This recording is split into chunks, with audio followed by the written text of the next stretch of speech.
Happy Pride Month, everybody.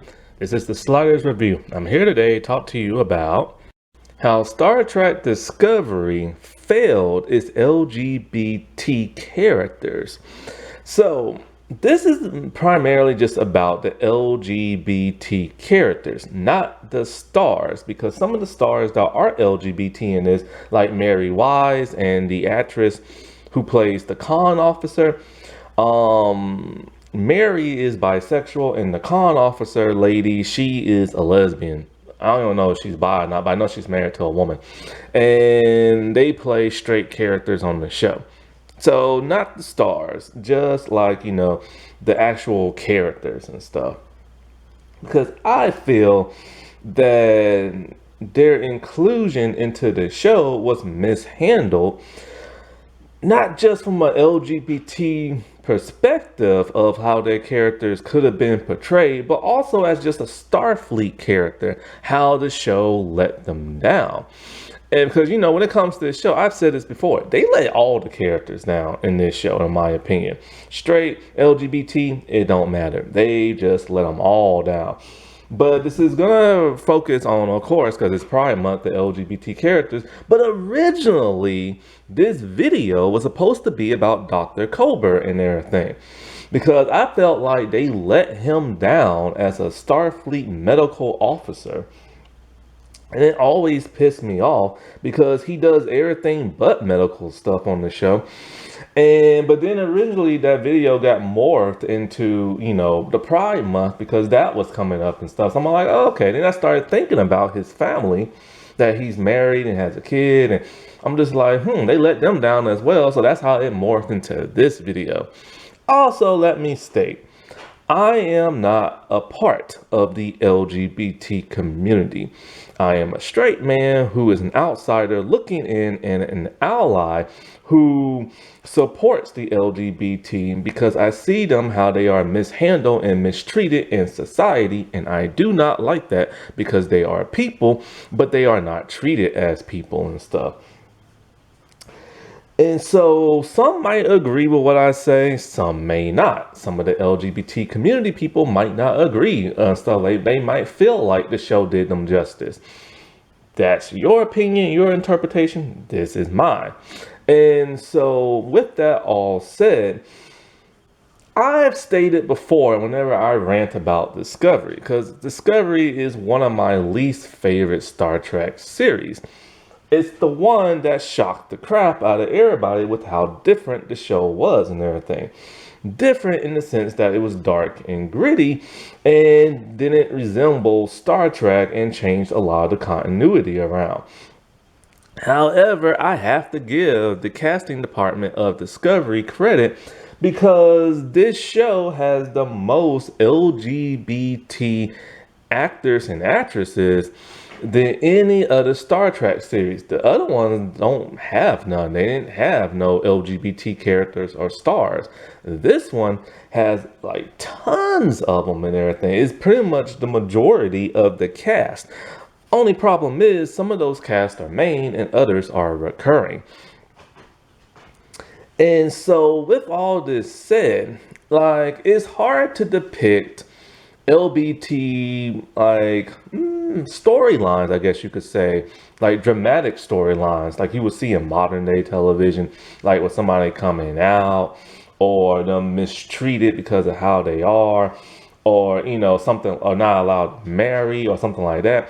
It's hard to do in Star Trek because of the simple fact on Earth it is a utopia. It's paradise and they accept everybody for who they are. It's the other alien planets that do not. And that's something they could have done in this show, but they did not. And when I say this show let the LGBT characters down, it's like they started off good, but then they do basically almost nothing of value on the show. And they're really there just to like check off a list to show representation, but that representation is never truly ever shown in like the show. And so it's kind of like, it's the network, CBS, Paramount, Viacom, because Viacom owned it at that time, back in the day before they started merging and everything. They just wanted to plaster out on the internet, hey, look, we have these LGBT characters, good for us, cheer us on. Like, that's basically how it is. And I've said that before when they had that one dude in like a wheelchair in season 1 who just kind of zip lined through like the corridor on screen, but never did anything on the show. Now, they later on rectified that by having the actual person in a wheelchair in season 3. And it's other little things that they do on this show that they check off a box for representation, but they never do anything with these characters. A lot of these LGBT characters are never given like anything Star Trek related on the show for the most part. Like, they're never giving those dramatic storylines. They're never like stranded on the planet and have to use, if say one of them is a smart person, they never have to use their brain to get out of it. Say if one's the medical person, they never have to like stop like a plague or anything like that. That is like old-fashioned Star Trek writing, where they'll be put in these situations and they show the audience why they are in Starfleet and why they're on board this starship. The problem with Discovery is that it focuses on Michael Burnham, the lead star of the show, and it focused primarily on her. They pulled that 1960s Star Trek the original series trick, but it's like, yo, this isn't the 1960s no more. Next Generation proved that the show works better when it focuses on all the characters, not just the lead and everything. And because of that, Burnham does literally everything. She has the better relationship in the show. She's the smartest person in the show. She's the strongest. She does everything. And so because of that, all the other bridge characters get sidelined and everything. There are still characters on this show whose names I do not know, and I do not know their ranks. And it took me a while to figure out what position they had on the bridge and everything. That is how bad the storytelling is for this show. And not only that, but there's shorter episodes. They're like 13 episodes, and now it's like 10. And so you don't get that much time to flesh things out like you did back in the day with having, 20 something episodes. Now, Star Trek has had bad representation when it comes to that of the LGBT community. They tried their best to incorporate in the past, but the people in charge would not allow them. Like when they had that what was it? I think it was a non-binary species in Next Generation. Where it was a species that literally just didn't have a gender. I didn't know exactly what the heck they was trying to say in that episode, because I didn't know what a non-binary person was back then, because I never heard of like the term. And this was back in like the 80s or the 90s, probably the 90s. And so I didn't understand, like, do they just not, I guess, I'm guessing they just didn't have sexual body parts down there and, and stuff like that. And so, like, Riker fell in love with one of them, and the person wanted to be female, but it was against their policy on their planet, and it caused, like, a big uproar and everything, only to have that character's memory erased and want to be non-binary again, which broke his heart. And there was that time they introduced a trill, and like, what was it? Beverly fell in love with the male host, because a trill is like a symbiote that they stick inside somebody's stomach. It's like a little animal creature thing. They stick it like a worm thing they put inside your body that trills do, like a symbiote. And so she fell in love with the male host. But when the male host had the transfer to Riker, it couldn't support that of a human. And so the human started dying. So they had to put it in another trill. And so when they did, it was a female body, and she did not fall in love with that character because she was not in love with females. Some people take umbrage with that. And then there was that one in Enterprise where there was a third species. Where they had, so they in that on that planet they had male, they had female, and then there was a third species. I never understood what exactly that third species was, and the episode kind of wasn't really written that well to like describe what it was. And so like then in First Contact, Hawk was supposed to be a gay character, but they later changed that. And now I kind of know why they changed that. The actor who played Hawk, he is very religious, like super religious, so religious that he started his own like movie company studio to tell more like religious type movies. And one of those people that he started alongside of was controversial actor Kevin Sorbo. And so like now people know why that character's like, sexuality was changed. I don't know if he didn't want to do it and he told them not to, or if it was the higher ups, but you're starting to put the pieces together. So if he didn't ask to have it changed, maybe somebody in higher ups did. And then, of course, there was the whole Trill episode in Deep Space Nine to where Dax, the first Dax, was in a relationship at one point. Well, okay, Dax was a female and the symbiote was a male symbiote inside her. And when the symbiote had a male host, he was in a relationship with a woman. And so because of that, they got to share the first female LGBT kiss on like broadcast TV. Well, I don't know if it's the first, but at least it was the first in Star Trek, at least. So they never really did much with them. So with this new show, they decided, okay, we're going to change that. We're going to have LGBT characters and LGBT stars. And so at that time, they only had 2 characters, but they had 4 stars and everything. So 2 of those characters were in a relationship. And when it came to Stamets, I'm going to leave him out this video for the most part, only because in terms of actual Trek stuff, he had a lot to do. And so he was represented pretty well, in my opinion, even though he didn't have the best personality in season 1, but it got changed in season 2. Season 1, he was just grumpy and angry and rude to people, but they changed all that to make him a better character. And they did a lot with him with the spore drive and, him trying to he would like sacrifice his life if need be to do the spore drive. But then, like I said, for the most part, I'm going to keep him out this video, but I'm going to bring him back up later on when it comes to the Doctor. And also when it comes to the spore drive in that of season like 4 and 5, because now Stamets really doesn't do much on the show. And so I'll get into that a little bit later. And so with Discovery, they had like 2 LGBT characters and stuff. And later on, they started adding more. And like I said before, these characters started off interesting, but then they kind of just fell off like the map. And, they're just kind of there. And some of their storylines are done better by other characters in the show that are straight.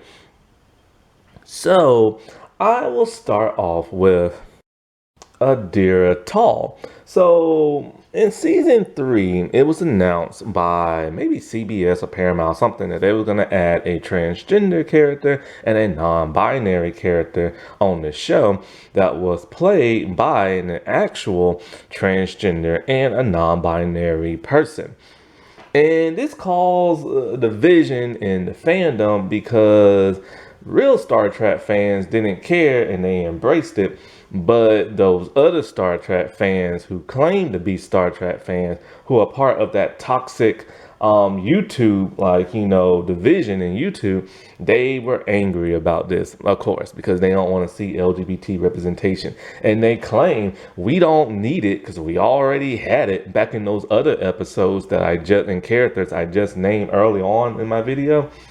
But that wasn't real true representation. That really wasn't explored. It was just there, and it wasn't there. It wasn't put to its fullest and everything. So anyways, when it comes to Adira, who is the non-binary character on the show, played by a non-binary person, they tried to rush their storyline and everything. And not only that, but like I said, CBS just put it all out on the internet because they're kind of like, hey, look what we got and everything. You know what I'm saying? And I believe I read something a long time ago where the Adidra star had to come out to their parents and everything because they haven't done that yet. And because the internet was going to expose all that. So they were like, yo, just give us time. And so we can tell our parents and everything and then put it on the internet. I'm just kind of like, wow, I could not, but I mean, yeah, I could believe that like a network would do something like that. And because I remember in the Chilling Adventures of Sabrina, the Theo character, that whole storyline was going to be extremely rushed until the star playing Theo told the creator, and the creator of the show in comic is actually an openly gay man, like, yo, we just can't rush this storyline. It needs layers, it needs to be done right, or it's just gonna be shoved in people's faces. So yeah, I believe that the studio was just kind of like, whatever, just throw them in and let it be it. So anyway, when it comes to that, the Adira character, Adira started off pretty interesting. Started in season 3. They were part of like the Earth Defensive Program or something like that. They boarded like Discovery. She stowed away.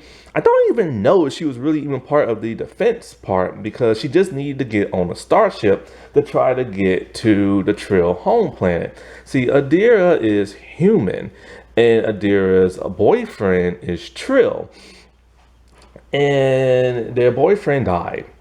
And the symbiote was in danger, so they put it in Adira. But it caused complications because humans can't really deal with having a Trill in them. Now, Adira is a child prodigy in the long lines of Star Trek child prodigies, like Will Crusher, Nog, Naomi Wildman, kinda, Egypt for sure. And so, it's that long line of child prodigies. And of course, Adira is only a child prodigy because they have the memories of all the Trills that came before them. And a lot of them was in Starfleet. So a lot of them was really, really smart. And so at first, Adira was adhering. They was interesting. We got to see the struggles that Adira went with being human and having this thing inside them, losing the love of her life and everything, their life and everything, and we really got to see that, and we even saw Gray, the boyfriend, come in a spiritual form to them and talk to them, and people thought they were talking to themselves. They went to the Trill planet. They had to do that little ritual thing and everything, where they got to see their past Trill lives and stuff like that. It started off really good.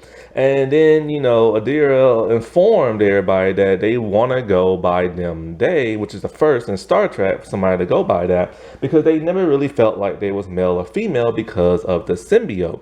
And something reminds me of Dax, because Dax, felt like a dude at times. It felt like a girl, and Benjamin would call her like old man, even though she was a woman and stuff like that. And so they wanted to elevate from what Deep Space Nine did, right? And like I said before, Adira was really, really smart. It even made them a part of Starfleet, similar to what they did to Wesley without going through Starfleet Academy. But then in season 4 or so, all of that seemed to change. Now, like I said before, Gray is dead, and somehow we'll talk to them spiritually. But then, in a hologram episode, Gray took corporeal form, and so then they put Gray's body in an android. And so you would think, okay, by season 4 we're gonna get to see the relationship of these two, because Adira kept talking about, that was the love of my life, and I missed this person, and blah blah blah blah blah. They did absolutely nothing with that, and I mean absolutely nothing with that. They was basically separated all throughout season 4. And I'm just kind of like, dude, like, what's going on? Like, this is supposed to be the love of her life. This is supposed to be a relationship. This would have had LGBT representation of a relationship. And they did absolutely nothing with that. Instead, they focus on the relationship of that of Book and Michael Burnham. Oh, Michael Burnham's a female, by the way, if you never watched Star Trek Discovery. And so, like, they were separated for the longest time and they never really interacted. And they only interacted maybe 1 or 2 times on the show, and then Gray just left the show. And in season 5, I've only seen 1 episode, but from what people say, though, like, they brought Gray back for 1 episode just to break up with a Deirdre. And I'm just kind of like, huh? So that whole relationship was just thrown out the air. But then it's Deirdre herself. She no longer acts like that smart, confident character. Now, Adira is kind of like the Barkley of the show. Like, and also kind of like the Tilly of the show. Once Tilly left, they decided to add that characteristic to that of Adira. And if you know who Barkley is from TNG, then you know that Barkley is like a very smart guy who's kind of like a bumbling idiot and who stutters and is not confident. Now, Adira doesn't seem to be very confident in themselves. They kind of stutter a little. Well, actually, they stutter a lot now. And they're still smart, and somehow they're still able to figure things out, kind of like Barkley is. But it's like, what happened to that, like, intelligent, strong, fearless character from season 1? Like, that character was, not season 1, season 3. That character was brave to do what they did, even though the odds were all stacked against them and everything. And all of that just been flushed down the toilet. And it's like, they're just characters that kind of just get on your nerves now and everything. Because now they're no longer confident. Now it's like, you know, they act kind of like a bumbling idiot, and now just like Barkley, and now it's just they just being reduced to like a stuttering, like, smart person who's just not confident in everything. And I'm just kind of like, why did they ruin this character? Like, why in everything? And that's because they have nothing written for this character. Why? Because it's the Michael Burnham show and stuff. Not only that, but Deirdre was like inducted into Stamets and Culbert's like family as their like daughter and stuff. And for the most part, they act just sweet and everything, you know what I'm saying? But they don't do nothing like family. Like, the only times, like, you know, they acted very caring was when something happened on the ship and Stamets is all like, how's the Deirdre? And that's about it. You never see them go on away missions together as a family. You never see them go on vacation.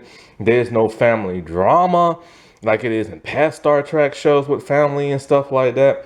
Their lives are never truly in danger where they have to, like, you know, make a choice or nothing like that. It's just they're there to check it off the box, but they don't give them nothing to do as like a family. And it's very annoying because, like, now you have this opportunity to finally showcase something that you've been wanting to do for over 60, not 60, I would say 60 decades. What is it? Like, how long has it been? Let's see. Yeah, about 6 decades, I think, now. And everything, you know, and it's just kind of like they're not doing nothing with it.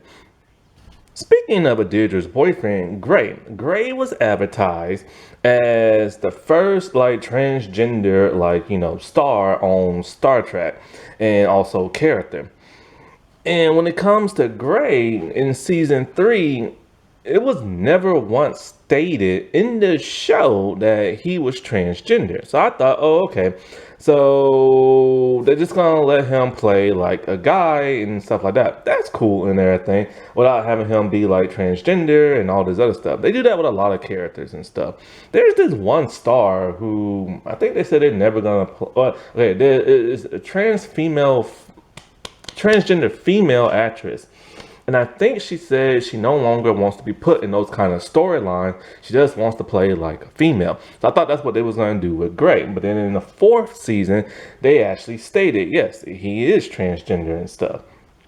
And as for the Gray character,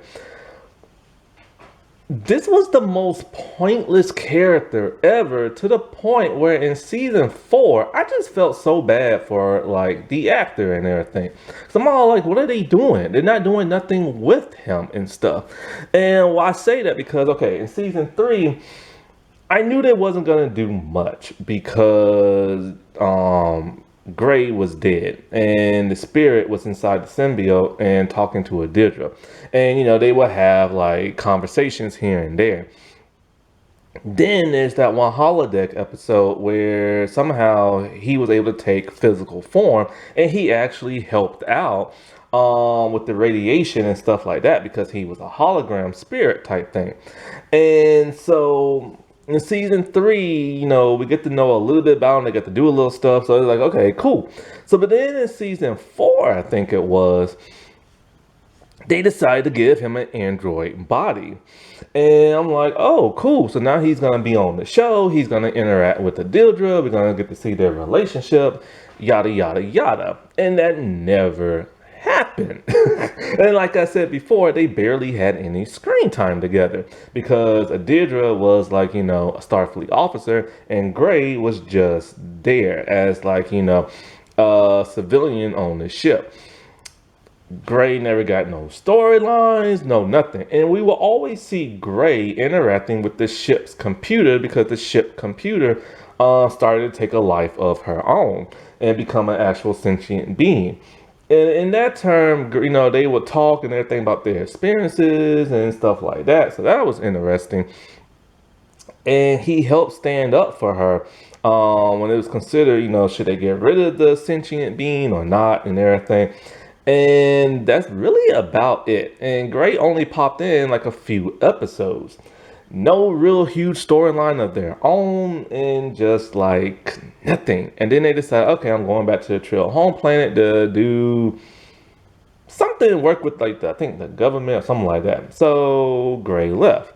And from what I've heard in season 5, Gray shows back up and decided they're gonna break up with Adildra. That's it. That's literally it. And I'm just kind of like, so what really was the point of this character? Like, why advertise them the way you did other than to get clout and stuff like that? And I felt bad because it's kind of like, I feel like these stars were used to promote diversity, but they don't really do much with that diversity and stuff.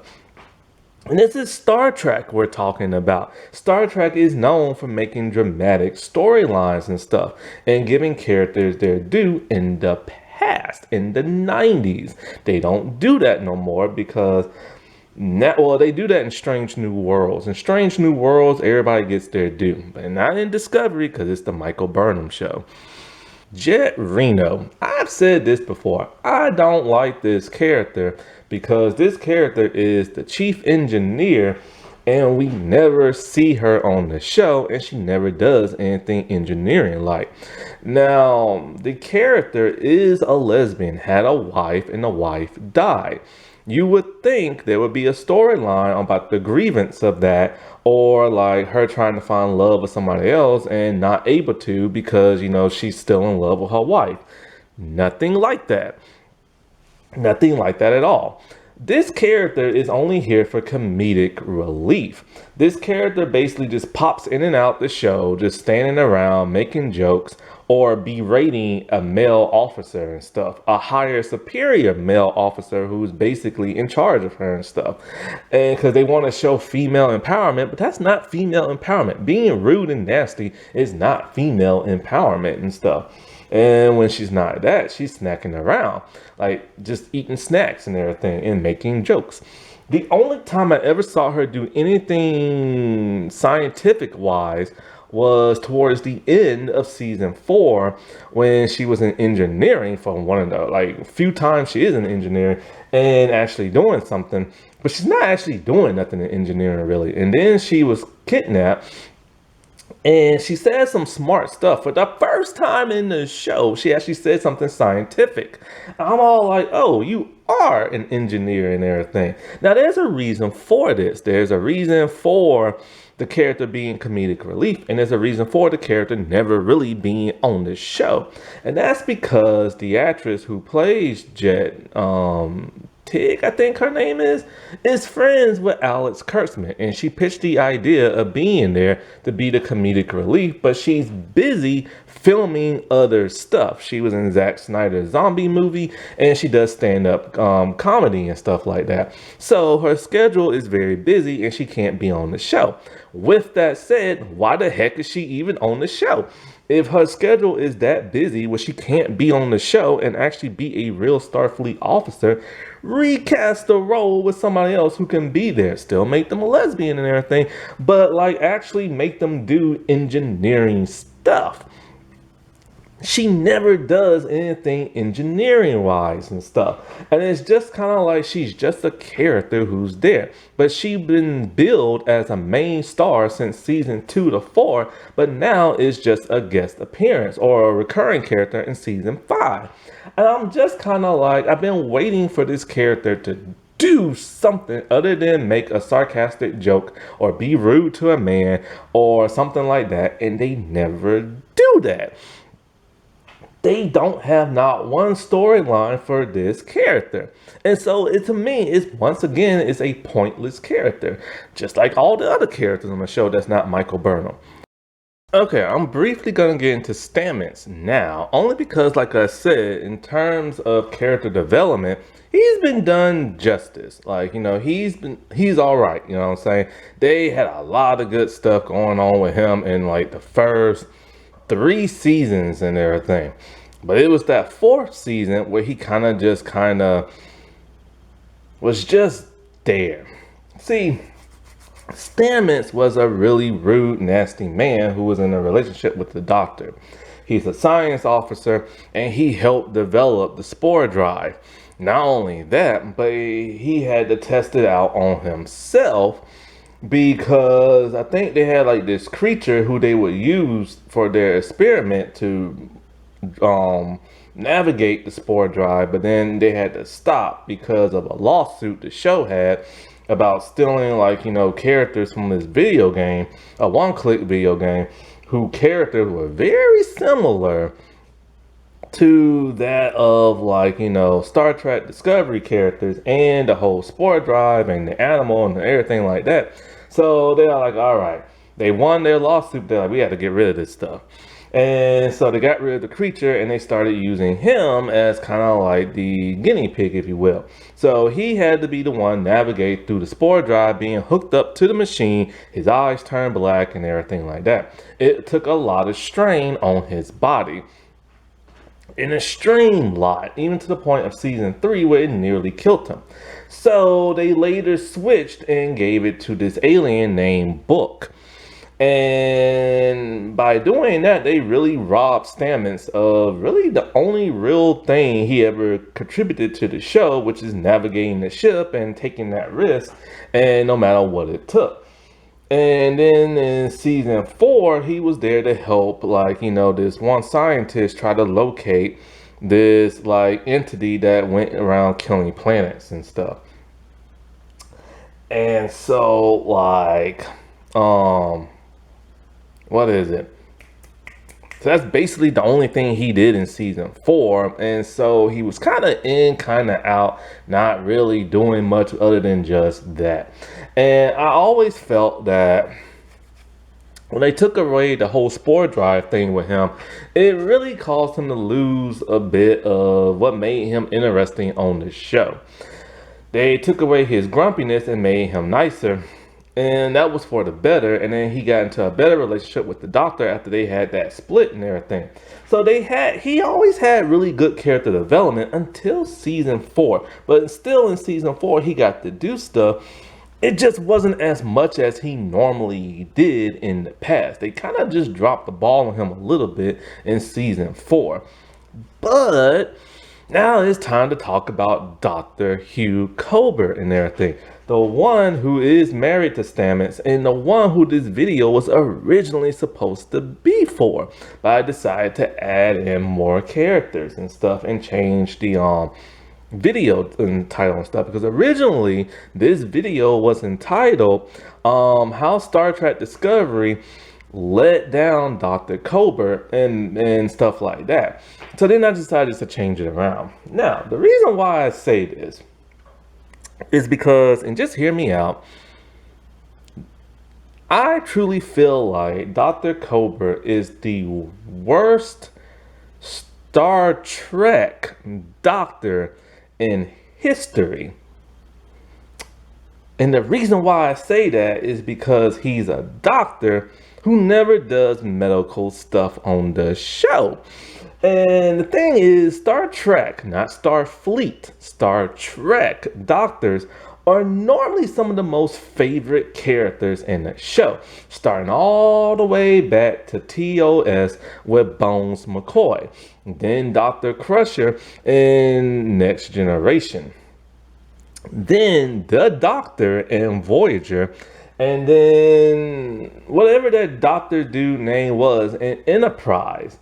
And then, of course, there's the dude from Deep Space Nine, who I've never liked. Originally, the dude from DS9, Bajur, I never liked him as like a doctor and everything, or just a character in general. He didn't do that much doctorly stuff either, and that's one of the reasons why I never liked him. Plus, he was written to be so annoying and everything, but they gave his character too much to do in terms of romance and other crap that like made him contribute to the show in terms of character development, but he never really did that much medical stuff. And then they later decided to make him interesting by making him a genetic type person who has like a computer for a brain and stuff like that. So he's never really been my favorite, and he was always my least favorite until this doctor and everything. And I felt bad because the actor who plays this doctor does a really good job acting wise. Like, he's very like, he has this warmness to him that like makes you just like want to see more from him, but like they don't do medical stuff with him. Throughout the entire run of the show, I have never seen him perform surgery on nobody. I mean, nobody. And that's something you see all Star Trek doctors do. There's never been a situation where there was like a viral outbreak and he had to be the one to cure everybody. That is very Star Trek.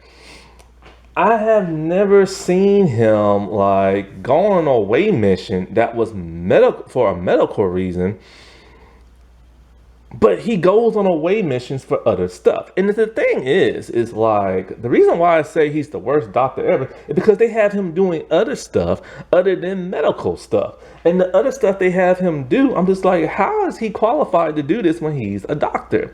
And then they put him on away missions where they have him be the sole person to figure something out that's non-medical related. I'm just like, how? Because he's on a lot of away missions, which a lot of doctors don't do because they're in sick bay. But the only times you ever see a doctor really on an away mission is because the actor or actress is complaining they don't get much to do because they're stuck in sick bay, like Gates McFadden and everything. And because they wanted to develop the doctor, Robert Picardo in Voyager, because he was a hologram and stuff. They did a lot with that doctor. But here it's just like, this dude doesn't do nothing. He does other stuff that don't make no sense, like in season 3. No. Okay, it was either season 3 or season 4. They made him the ship's counselor, and he literally said, I am the only person on board who is qualified to do this. No, you're not. You're a doctor. You're not qualified to be a counselor. Not only that, but okay, I get it. Discovery came from the past and into the future. Cause they came from like the 22nd or 23rd century, and now they're in the 32nd century. But okay, I get it. There was no counselor on that ship. Well, Starfleet still got counselors, so why don't you get one of them to be on the show? No, they made it to him because they couldn't think of anything medical to do, so they gave him the counselor role. And that never made no sense to me because he's not a counselor. Now, granted, they made the doctor from Voyager a counselor as well. But the only reason why I will believe that is because he was a hologram who was programmed to be the best doctor possible, and he was programmed to also have counseling type stuff. So that's a cheat right there, but it doesn't make sense for like Dr. Colbert and stuff. Not only that, but like then at some point, Gray needed a body. And so he went through the medical library and found out, oh, they made synthetic androids. And Picard was the only one to be in a golem. And so now Gray is the second person to do that. So all that time span, nobody else has done that. So they can't do that in the Trek shows. And he figured that out and he performed the procedure. How? He's not a scientist. He is a doctor. How is he able to make an android clone, or an android, or okay, an organic android, not a metal one, but an organic metal-y type like android and stuff like that? You know, of course, he probably just had to ship his computer to do it. But why didn't Stamets do it, or Jet Reno do it? Why him? He's a doctor. He shouldn't be able to figure that out, but somehow he was. And then recently in season 5, they found like an old-fashioned android similar to like Data and stuff. And they had to get the memories from that android. So him and Stamets like worked on it. But once again, how? He's a doctor, not an engineer and not a scientist. He shouldn't even know about androids and their positronic brains and which wires to hook up and this and that. I don't get it. Like in the Next Generation, we saw Geordi do all that stuff with Data and everything. It's not the other way around. And so they always made this dude do other things other than like medical. His replacement in season 2 did more medical stuff than he did. And then when it comes to character development, I don't remember much about him in season 1 other than him just not really doing much. And then they froze him. Not actual freeze. They killed him in season 1 to add more drama to that of Stamets and everything. He lost the love of his life and they killed him. This pissed people off. They're like, yo, you froze this dude. Y'all always kill LGBT characters in TV shows and you did it again. So they had to correct their mistake. So at some point in time in season 2, he came back alive. Somehow the Spore and Drive network somehow took his consciousness, his soul or whatever, and put it in their network and created a clone. Now he's the clone and everything made of the Spore Drive. And he has all the memories of the original Dr. Colbert, and he has the memory of the man who murdered him. So he was pissed off and he was angry through the during that part of season 2. This added much character growth and development because this dude didn't have none in season 1. He was just the boyfriend and everything. And so he was really more interesting in season 2 in terms of character development. But then he later forgave Ash. He got back in a relationship with Stamets, which that whole breakup was interesting because it added character growth for both their characters. But then they got them back together. They got married. And now the only thing they do as being married couples is hold each other, kiss each other, and that's literally it. There's never no drama. They never go nowhere. They never do nothing. Like it's just them for them to hold each other and show like, hey, look at this check mark and everything. And then they adopted a Deirdre and they don't do nothing with them. And it's just like, I don't understand. He is literally the only doctor who never does medical stuff. Why is he even called a doctor and everything? And I just felt like out of all those characters, they let him down the most and everything. Because like I said, he will be on an away mission that he has no business being on. And then he figures something out, which he shouldn't be able to figure out because he's not a scientist and stuff. And Yeah, I don't get that and everything. And I hate saying he's the worst Star Trek doctor in history, but it's the honest to God truth because he never does anything medical wise and everything. Every other doctor has stopped a plague, they performed major surgery, they figured out, like, you always see people coming in and out of sick bay. Oh, doctor, I'm feeling sick. Oh, doctor, I hurt my leg, like fix me and everything. And we'll see them fix them and everything. We don't see that in this dude. And it really bugs the crap out of me and stuff.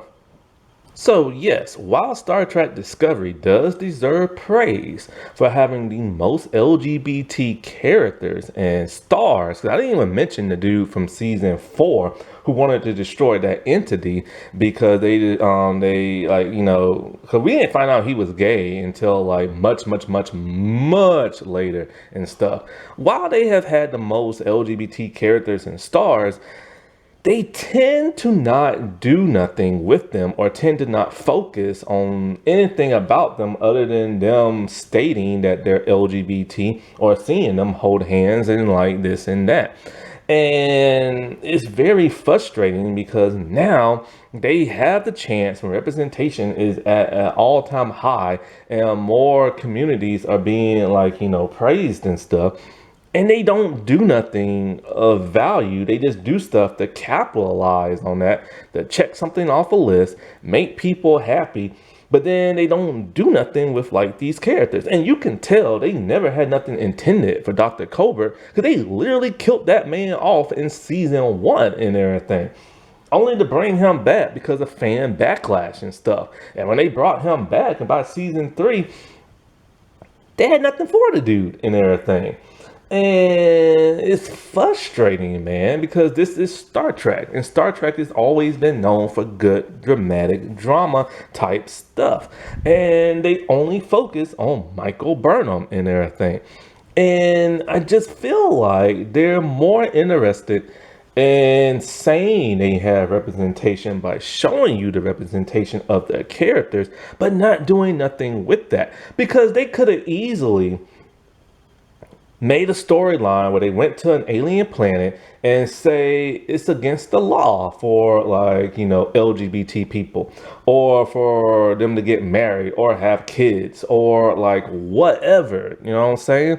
But they never did that and stuff because Star Trek has always been political and pushed political boundaries and stuff and shown what's going on in today's world and incorporated into their narrative. They have always done that.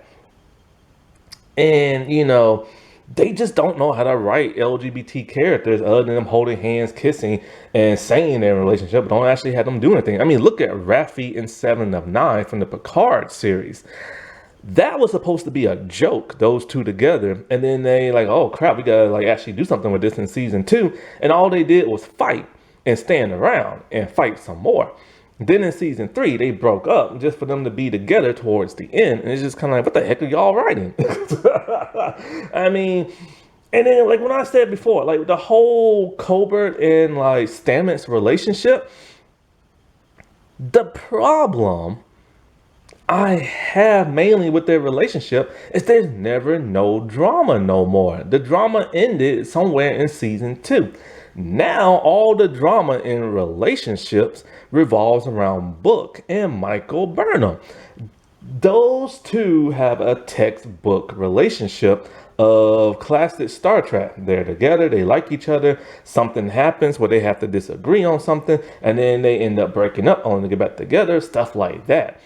And Star Trek knows how to write good relationships. They did the will they, won't they with Riker and Troy. They did that thing with like Worf and Dax and the other Dax and Bajir in the middle. Then they did the other thing with like Worf and Troy. So they know how to write good relationship storylines, but they don't do that here. And it's just like, it's great they have this representation on the show, but they always poster it around online to get praise, but then they don't write nothing good for them to get that praise. Alrighty, well, I'll talk to y'all later. Bye.